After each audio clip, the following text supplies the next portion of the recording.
Please do not drop this on me. I promise you won't. I'm not gonna make any promises. Look at us in our little matching jackets. It's cold outside. We started the bumper a few days ago and then... Emma yelled at me. Let's see. We didn't make a ton of progress on the bumper the other day because we didn't have the right tools. Emma tried to force it with the wrong tools. I got upset. Here we are with the right tools.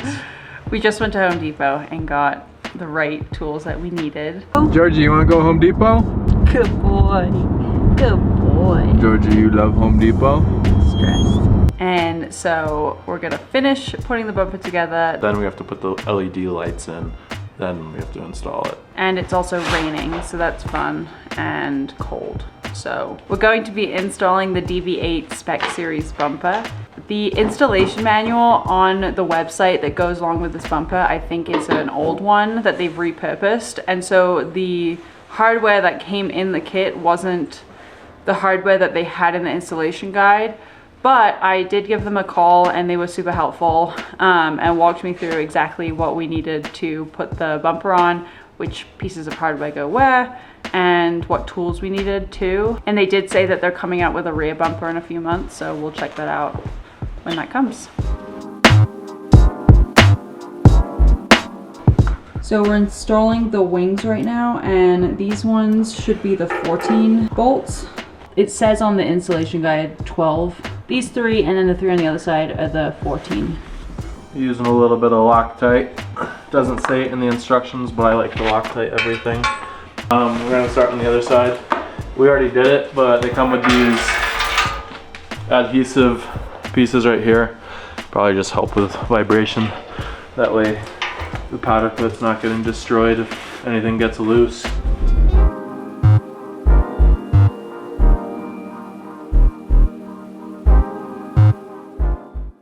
Okay, what's next? We got the wings on. So now we're going to mount our 4 pod lights, 2 on each side, and then our light bar. Okay, so the equipment comes with these, but these are definitely this. That's definitely this. Yeah, so what are you worried about? I'm just saying, it just came with a bunch of different bolts. Yeah. Okay, let's just make sure we have it the right way So up. we'll just give them a little bit of everything and they can figure it out. Is there a right way up? Don't use the brackets that are in the light box. We had to purchase separate brackets for this specific bumper. Just making sure that that reaches the right spot. Okay, that makes sense. All right. So this is the bolt that came in the light bar box, but we're using different brackets that we purchased separately with the bumper. That's all that holds that on there. That's so sus to me, dude. I like barely turned that. Whatever, man. I guess it is what it is. This side needs to be on the top because it has the lights. Shout out every mechanic I've ever dealt with because your job is miserable. Eric went to go make us a cup of tea.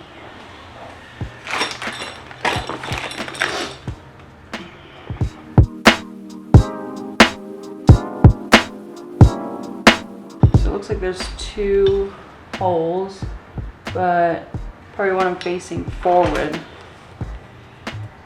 So have it installed like that on the first one.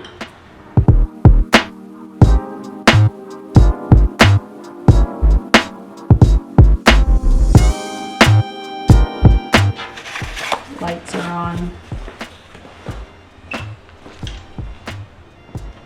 So we added these nuts. So this is how we will attach the bumper. Maybe we hold it up on either side. You have 2 18mm? What, we're gonna hold it each with one hand and wrench with the other? That's so cute. Please do not drop this on me. I promise you won't. I'm not gonna make any promises. How does it clip? I don't understand how that clip works at all. That doesn't work. That doesn't fit.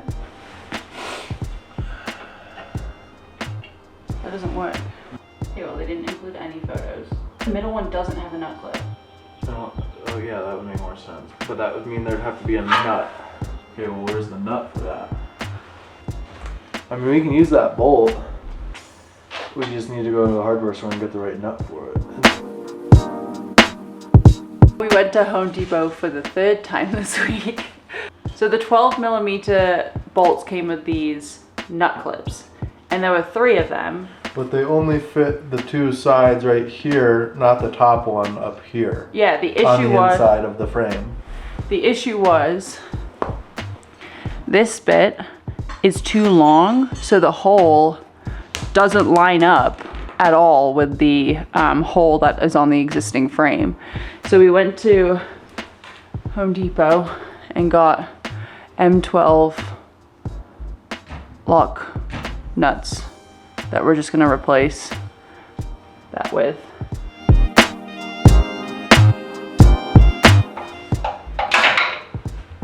Oh yeah. Did that go on? Yeah, great work. All right. That was stupid. Yep. This is where my labeling comes in handy. Using a T15 Torx bit to put the Fender cover back on. yeah.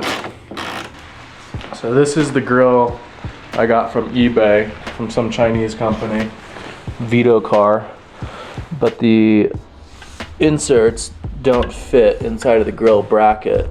They look like this, and they're supposed to look like this. They're supposed to have these, so it's not gonna fit. So we're gonna end up zip tying this just to have a temporary fix while I order an OEM one. They are back ordered, so it's gonna be a little bit of a wait, and I just wanna have a grill on the truck so I can drive around and not worry about my radiator.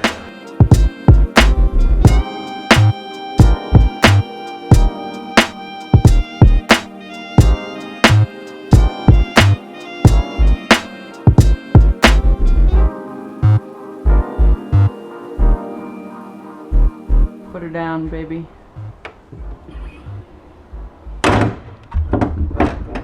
What? Something's wrong. Are you serious? Oh no, it's gonna be hard.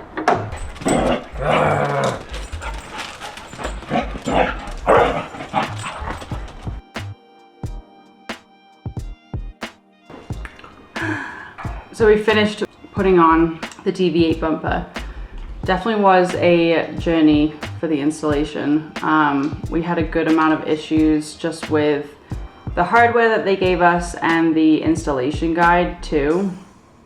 I said before, but the installation guide must have been reused from a different bumper because it didn't, basically the hardware that they gave us was not the same as what they had outlined in the installation guide.